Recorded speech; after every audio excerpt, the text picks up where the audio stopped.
সবাই শ্রমিকদের অধিকার আদায়ের জন্য ঐক্যবদ্ধ ভূমিকা পালন করে। দর্শক সরাসরি জাতীয় প্রেস ক্লাবের সামনে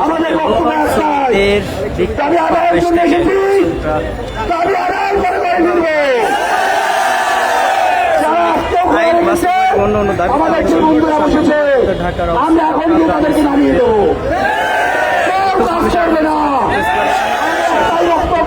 সেখান থেকে কাজ করবে না, টাকা ঘুরবে না। ধন্যবাদ বন্ধুরা।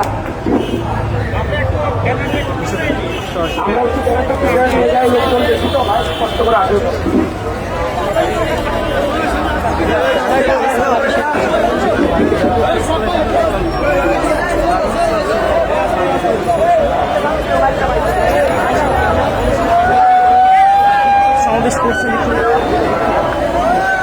কেন করছেন সমাবেশ আমরা করছি। আমাদের দীর্ঘ 8 বছর ধরে কোনো মজুরি হয় না, আমাদের নিয়োগপত্র নেই, পরিচয়পত্র নেই এবং আমাদের কাজ দেয় না এবং আমাদের নিয়োগপত্র দেয় না, বিশেষ করে খাবার পানি দেয় না। আমরা মজুরি বৃদ্ধির জন্য এবং সময়ের বাস্তবায়নের জন্য এই সমাবেশটা করছি। আমরা মালিক সমিতিকে চিঠি দিয়েছি, সর্বশেষ 12 তারিখে দিয়েছিলাম। তাদেরকে মীমাংসার জন্য আমরা আহ্বান করেছি। এখন পর্যন্ত মালিক সমিতি মীমাংসার কোনো উত্তর করে নাই এবং এই শ্রমিকরা তাদের কারণে আজকে রাস্তায় নেমে আসছে। তারা যদি মীমাংসা করতো তাহলে শ্রমিকরা আজকে রাস্তায় নামতো। আপনারা এখানে কত সময় অবস্থান করবেন? আমরা এখানে সমাবেশ পরিচালনা করবো এবং এখান থেকে ঘোষণা দেবো কী কর্মসূচি আমরা দেব। কর্মসূচি ঘোষণা দিয়ে আমরা চলব। ঠিক দর্শক সরাসরি যুক্ত রয়েছি জাতীয় প্রেস ক্লাবের সামনে থেকে লোকাল গার্মেন্টস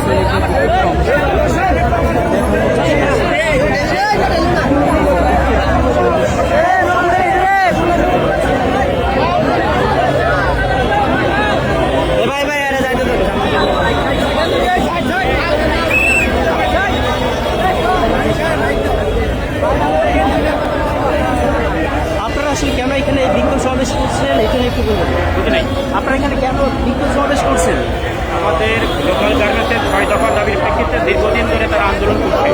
এটা মালিক সমিতিকে আনুষ্ঠানিকভাবে জানানোর পর সরকারের সর্বকার প্রতিষ্ঠান মন্ত্রণালয়, কলকারখানা অধিদপ্তর সহ বিভিন্ন জায়গায় এটা জানিয়ে দীর্ঘদিন সময় দেওয়া হয়েছে। সর্বশেষ পূর্ব ঘোষিত কর্মসূচি অনুযায়ী আজকে সমাবেশ হচ্ছে। এই সমাবেশ থেকে শ্রমিকরা সিদ্ধান্ত নেবে তাদের 6 দফা দাবি আদায়ের মধ্য দিয়ে তারা কারখানায় ফিরে যাবে নাকি তারা আজকে ফিরে যাবে।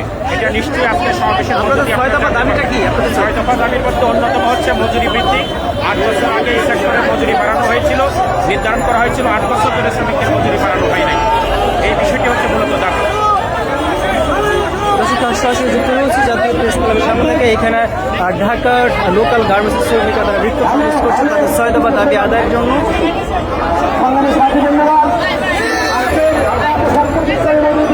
জাতীয় প্রেস ক্লাবের সামনে লোকাল গার্মেন্টস বিক্ষোভ সমাবেশ থেকে ছিল সর্বশেষ। পরবর্তীতে আবারও আপনাদের সাথে যুক্ত হব।